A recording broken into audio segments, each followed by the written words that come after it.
Nah, bagaimana untuk membuat kita ini yakin akan janji Allah gitu ya.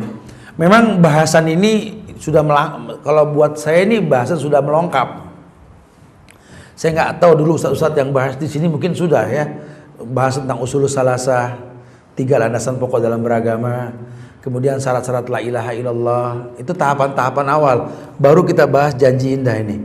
Karena bagaimana kita bisa yakin Allah berjanji kalau kita tidak kenal Allah? Paling tidak kita kenal dulu rububiyahnya Allah, kenal asma wa sifat, kenal uluhiyah. Sampai kita tahu nanti Allahu khaliqu kulli syai' wa huwa ala kulli syai'in wakil. Allah yang mencipta, pasti Allah yang mencukupi. Nah, ketika makin kita kenal akan Allah, kita makin tahu bahwa janji Allah itu pasti, wa'adallahu haq. Janji Allah itu pasti. Tapi kalau kita tidak kenal Allah, berat ini agama. Oh, berat sekali. Agama berat. Orang merasakan, ya Allah, gitu ya. Kadang-kadang apa ya, janji indah buat orang-orang yang tahu tentang masalah tidak boleh isbal. Tidak boleh isbal. Tapi kalau dia belum kenal Allah, ini masalah. Sehingga dia mengambil alternatif sistem gulung. Jadi kalau pengajian ada ustadz, ada ustadz naik gitu ya. Ada ustadz. Ustadz pulang, balik lagi gitu. Ini kan biasa tahapan awalnya begitu kan. Nah, karena nggak yakin. Ancaman kullu idharin tahta qadamain annaru haqqi.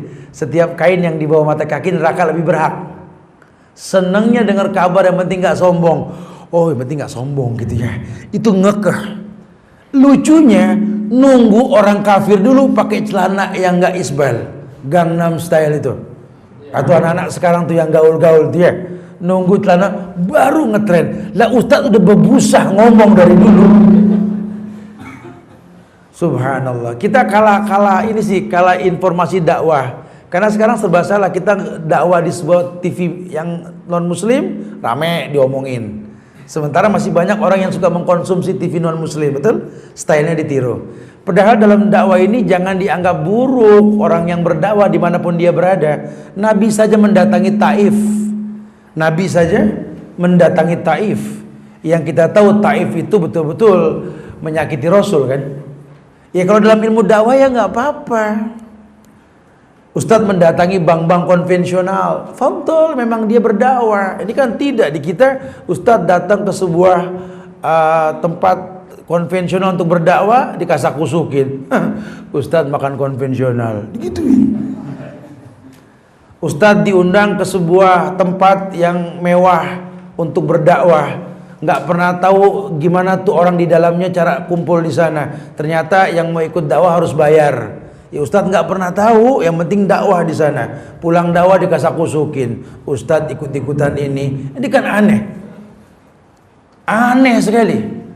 Ustadz ngelihat di masyarakat orang piknik buang-buang waktu percuma. Wah ini nggak bisa, kalau nggak dikumpulkan, diarahkan piknik yang syar'i ini bisa berbahaya. Nah, mulailah orang piknik ke gunung, ke pantai, kemana-kemana, dibimbing oleh seorang ustadz untuk mengetahui nikmatnya alam, membaca ayat yang tersirat seperti ulil albab. Dikasak-kusukin. Ustadz ceramah di pantai, subhanallah. Ustadz ceramah di hotel gini. Ini kadang-kadang di kita tuh begitu tuh ya. Jadi akhirnya muskilah, tidak sampai dakwah ke sana. Padahal yang tahu ya mereka yang mengerti. Memang ada sistem dakwah jemput bola, ada yang tunggu bola. Ustadz masuk ke parlemen tanpa duduk di parlemen, dikasak-kusukin mirip sama orang parlemen. Ustadz dipoto sama orang Iran yang sudah nyunah, Ustadz Syiah gitu. Kenapa Ustadz kalau foto sama kambing korban nggak dibilang kambing juga gitu ya? Ini kan muskilah sekali. Jadi kadang-kadang seperti itulah kenyataannya. Agak sulit kita ya. Tapi ya kitanya harus yakin, nggak ada masalah. Qul Rabbiyallah summastaqim. Katakan Tuhanku Allah istiqomah. Ya. Adapun omongan orang terima sebagai masukan. Tapi jangan goyang dalam sebuah bentuk keyakinan. Nah, kalau kita sudah tahu Qul Rabbiyallah summastaqim, omongan ustadz bukan menjadi sebuah penghalang, kecuali ulama yang ngomong. Lah ini bukan ulama. Lah kalau ulama nasihatnya kita ambil. Orang alim yang mengedepankan dalil syar'i, bukan hawa nafsu dan syahwat, gitulah. Kitanya harus yakin bahwa Allah tidak mungkin zalim. Karena nggak ditemukan nama Allah Az-Zalim. Nggak ditemukan nama Allah Az-Zalim.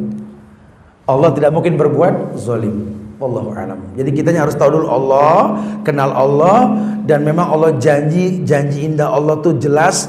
Kita lihat sejarah para nabi yang dijanjikan, tidak ada yang membahayakan kalau Allah sudah janji, may yahdihi fala mudhillalah wa may yudlil fala hadiya, seterusnya. Nah, kalau antum sudah mantap begitu, indah.